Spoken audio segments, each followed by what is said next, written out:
니체는 말합니다. 산속에서 가장 빠른 길은 봉우리에서 봉우리로 가는 것이다. 하지만 그러기 위해 그대는 긴 다리를 가지고 있어야 한다.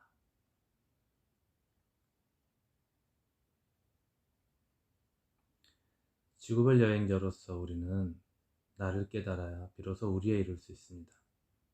나를 찾아가는 여정에 가장 빠른 지름길을 제공해 주는 것, 그것이 바로 책의 역할입니다. 삶을 살아가면서 늘 봉우리를 올라야 하는 우리에게 그 길을 가장 빠른 속도로 도착하기 위해 필요한 것은 긴 다리라고 니체는 말합니다. 그 긴 다리, 바로 사유의 힘입니다. 몇 권의 책들을 통해서 그 저자들과의 만남을 갖고자 합니다. 제 이야기도 중간중간 그들과의 대화를 통해서 전달될 것입니다. 이 글을 듣고 또 쉬고 편안하게 삶의 한 부분으로 긴 시간을 만나보시면 좋겠습니다. 듣다 자다 듣다 쉬다. 제가 참 좋아하는 취미 중에 불멍이 있습니다. 불멍을 얼마나 좋아하냐면 섬에서 사는 시간이 있었는데 그동안 내내 불멍을 했었어요. 아마 살면서 저만큼 불멍 해본 사람도 드물 거예요. 왜냐하면 섬에 있을 때가 그 건물을 짓다만 건물에서 제가 살았기 때문에 거의 컨테이너만큼의 목재가 있었거든요. 건축용 목재. 컨테이너만큼입니다. 그거를 매일 밤 태웠어요.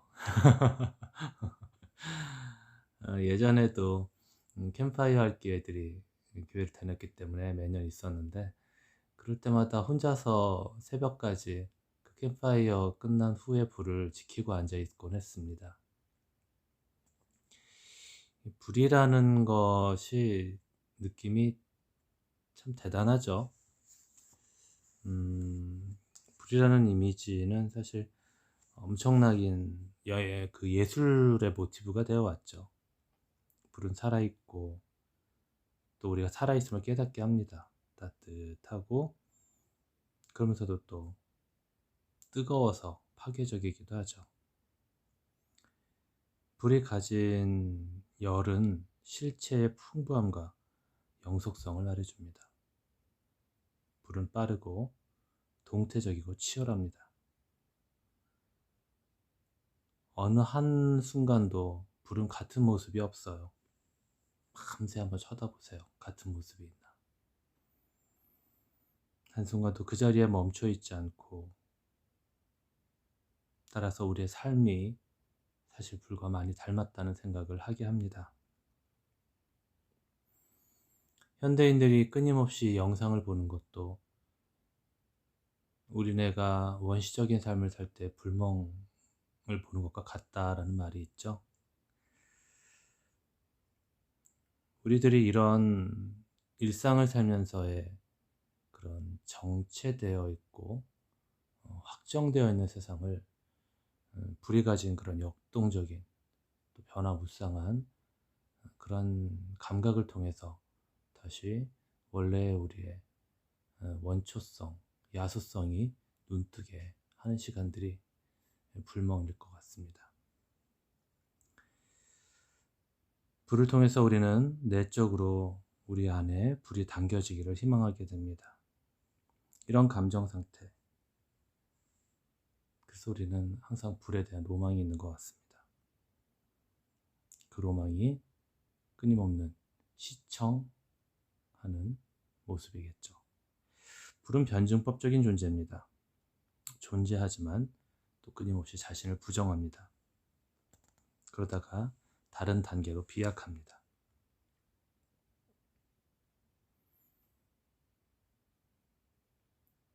활활 타오르기 전에 세미하게 불꽃이 입혀지고 물체에서 그런 고체 상태의 것이 기체로 변환되는 과정을 우리에게 보여줍니다.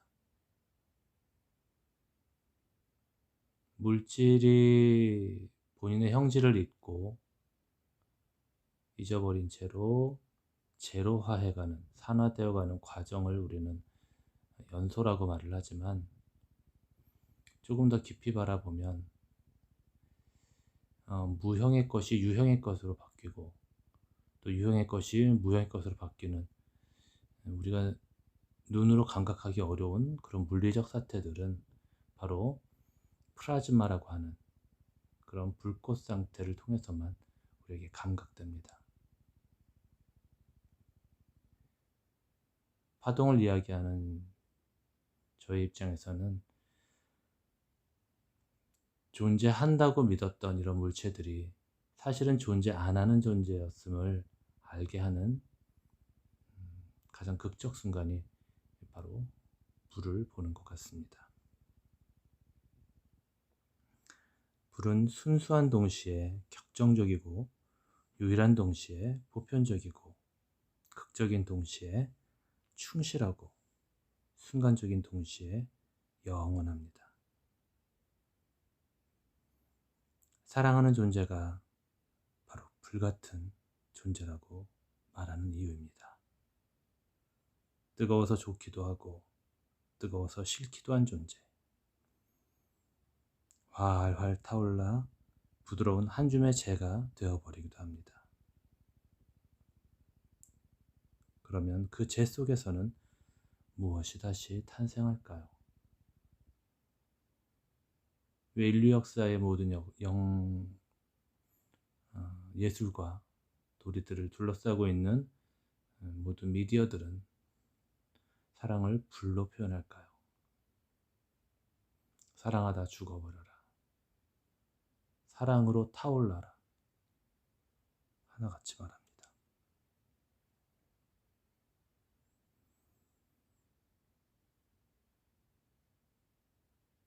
강렬한 불꽃에 대한 영감을 지극히 내밀한 우리의 무의식 속에서 찾아내기를 바랍니다. 상상하세요. 그리고 보세요. 끝으로 기억하세요.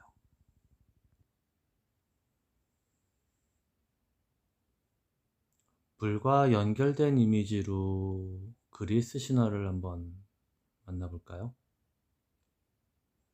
인간에게 불을 선물로 준 프로메테우스, 그 이름은 미리 생각하는 사람이란 뜻이죠. 예언을 합니다. 제우스가 한 예언 부탁을 프로메테우스가 거부하게 되고, 그래서 매달려서 항상 간을 새에게 뜯어먹히는 형벌을 받게 되죠.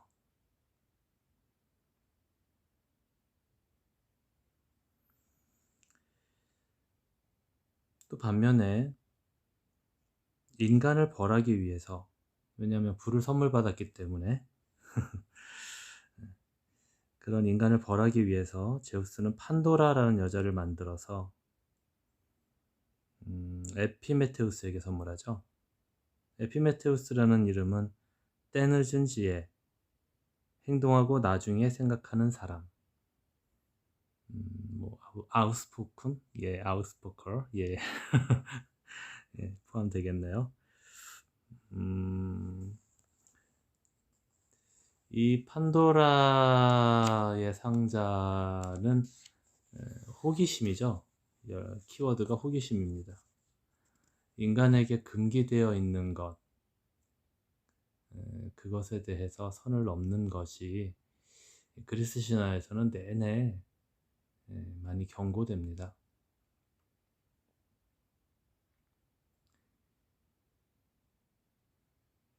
큐피트와 푸시케가 사랑함에 있어서도 매일 밤 신과 사랑을 나누는 완벽한 사랑을 경험하지만, 옆에서 흔들어대는 언니들의 괴물일 거야 하는 속삭임에 넘어가게 되고, 본인도 그 사랑의 실체를 알고 싶다라는 바람들, 그 선을 넘는 행동으로 인해서 결국 큐피트가 절대로 나를 알려고 하지 말라는 선을 넘죠. 그리고 큐피트는 날아가 버리고 그 푸시케는 그 큐피트를 되찾기 위해서 지옥의 고통을 겪게 되죠.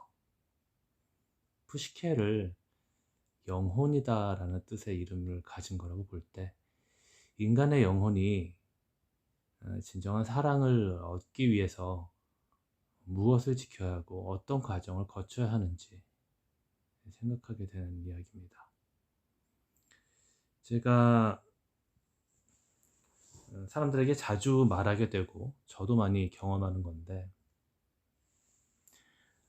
내가 사랑하는 대상, 그것이 종교적인 것이든 사람에 대해서든 뭐 취미에 대해서든 일에 대해서든 그렇습니다. 그것을 처음 경험할 때는 가장 높은 극점의 극상의 경험을 하는 것이 찾아옵니다. 처음에. 그러니까 결혼으로 말한다면 뭐 신혼, 허니문 뭐 그런 거겠죠. 최고로 그렇게 올라가지만 그리고는 다시 내려옵니다. 처음 출발점, 심지어 그보다 더 아래까지 내려오죠. 그리고는 그런 급상승의 각도는 이제 없습니다. 한 걸음 한 걸음 아주 느리고 완만한 지난한 과정을 거쳐서 과거 첫사랑 때의 그것과의 첫 만남 때의 그 극상의 경험을 꿈꾸면서 계속 걸어가는 것 같습니다. 이렇게 신앙도 사랑도 또 내 꿈도 그렇게 실체가 되어가는 거죠. 조금 더 말한다면 어떤 물질들마다 매트릭스를 가지고 있어요. 모체라고 하죠. 그것이 마땅히 되었어야 할 모습을 에너지체로 이미 먼저 구현하고 있다는 뜻입니다. 그런데 그 모체가 실체가 되려면, 현실화되려면 많은 에너지의 축적이 필요하죠. 하나하나 한 걸음 한 걸음 가는 겁니다.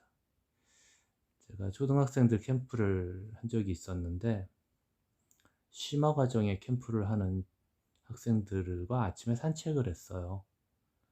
묘목이 많이 심어져 있는 곳에서 아이들에게 묘목을 바라보게 했는데 5학년짜리 남학생이 갑자기 그 묘목 하나를 바라보면서 저 나무는 크기가 20m가 넘어요? 그러는 거예요. 헛걸 본 걸까요?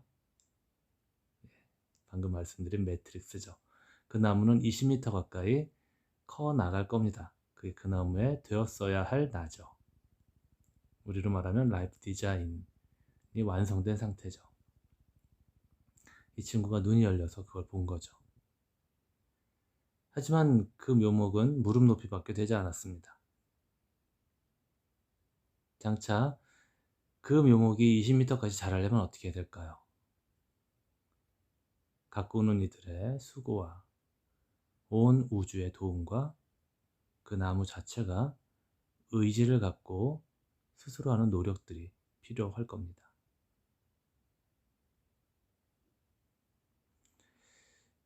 그리고 그 나무가 그렇게 자라고 난다면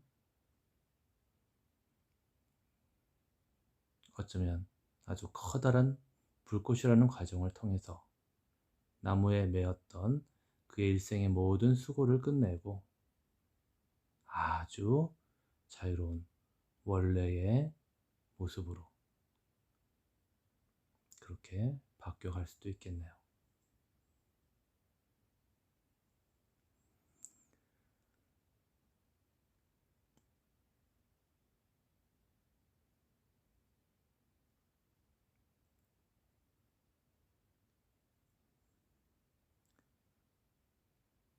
프로메테우스가 인간에게 불을 가져다 줌으로써 사실 인간들은 철기 문명을 가능하게 하죠. 철기 문명 전과 후로 인류를 나누기도 합니다. 총균세라는 책에서 그렇게 말을 합니다. 원래 철이라는 게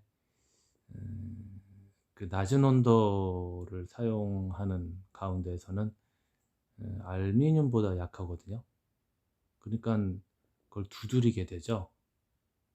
두드려서 탄소와 접하게 만들어서 이제 강화해야 되는데, 그래서 대장장이들이 큰 권력을 갖게 됐던 거고요. 스미스라는 성이 바로 대장장이고, 지금도 많은 이들이 그 성을 쓰죠.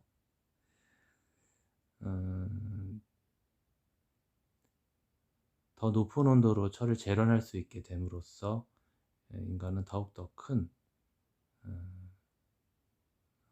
문명의 덩어리들을 만들어낼 수 있게 되고, 더 커다란 크기의 전쟁을 구현하게 되겠죠.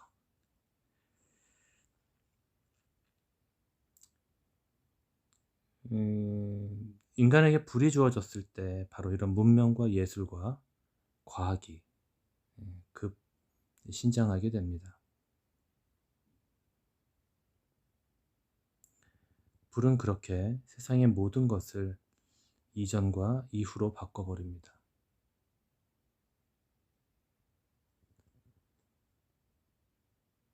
의식체라는 것이 인간에게만 있는 것이 아님을 서서히 인정하는 사람들이 많아지고 있죠. 그래서 낮은 수준, 인간에 비해서 낮은 수준으로의 의식이 동물, 식물, 심지어 광물, 과연 불에는 의식이 없을까요? 그렇게 생각한다면 불도 활물이고, 그 활물이 모든 만물, 특히 인간의 역사에, 또 나의 역사에 어떤 식의 의식적 활동을 하는지도 물어야 되겠습니다.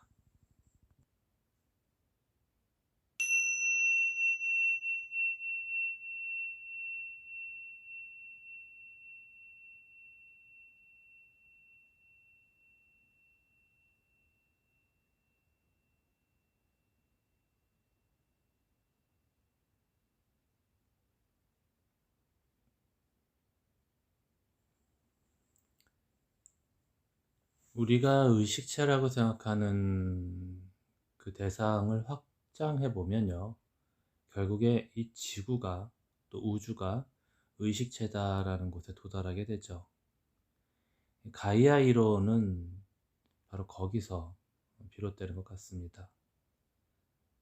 커다란 여신이다라는 이미지로 지구를 그리죠. 그럼 이 지구를 파괴하고 무지한 방법으로 또 사용해 나가는 인간에 대해서 전 지구적인 그런, 복수라고 하면 너무 딱하고 좀 회초리를 쳐주시는 그런 얘기들이 곳곳에서 많이 나옵니다. 사실 그 인류의 그 질병사를 봐도 항상 그렇죠. 유럽 인구의 절반 정도가 패스트로 죽죠.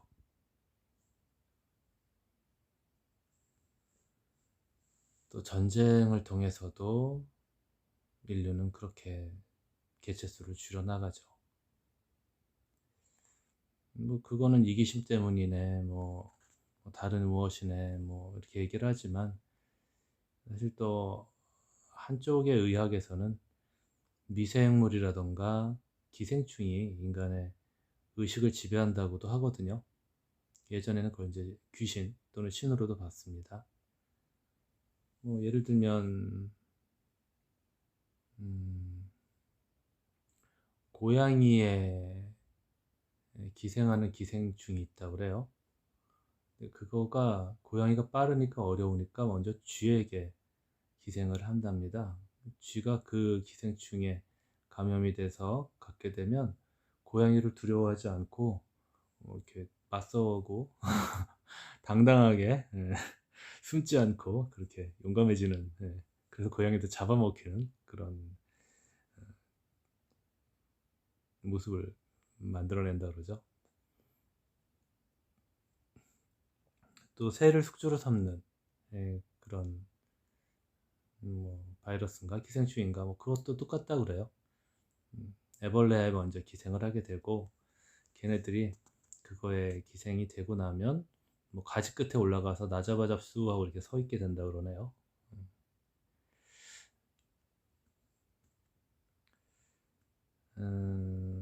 모두가 지금 코비드 때문에 고생을 하죠. 또 기후에 대해서도 여러 가지 우려를 합니다. 얼마 전에는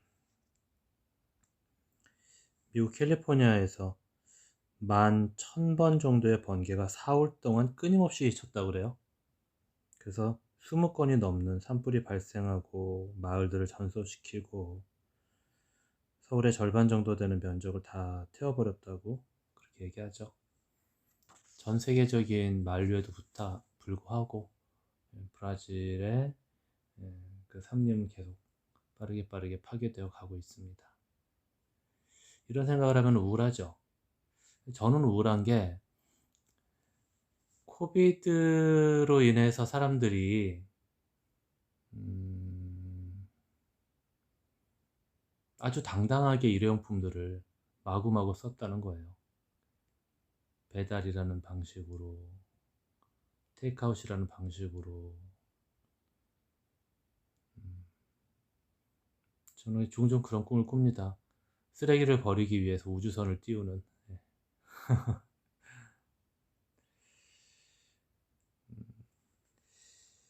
이런 이야기들을 전 세계적으로 하고 다니는 할머니가 계시죠.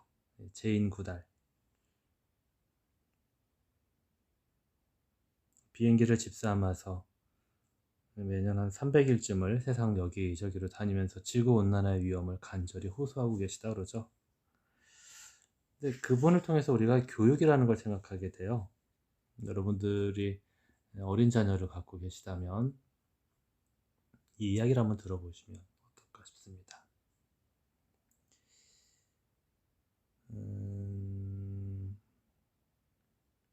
그녀가 생명에 대한 사랑을 갖는 건 물론 천성적일 겁니다. 하지만 어머니의 교육에 의해서 그 사랑이 확장되어 갔다 그래요. 겨우 18개월이 지났을 때 제인이 지렁이를 정원에서 처음 만났답니다. 그녀에게 지렁이는 몹시 사랑스러운 생물이었대요. 그녀는 이 이쁘고 사랑스러운 지렁이를 정원에서 발견해서 한 마리씩 손으로 집어들어서 자신의 침대 베개 밑에 놓아두고 봤답니다. 어머니가 제인에게 말했답니다. 아, 귀엽구나. 이 벌레들의 이름이 뭔지 아니, 제인? 지렁이라고 한단다. 그런데 이 지렁이를 여기 두면 안 돼. 왜냐하면 지렁이들은 흙에서 살아야 하거든. 제인이 이 지렁이들을 빨리 흙에다 데려다 주지 않으면 이 귀여운 지렁이들은 죽을지도 몰라. 제인은 아장아장 걸어서 두 손에 조심스럽게 지렁이들을 담아 정원으로 걸어갑니다.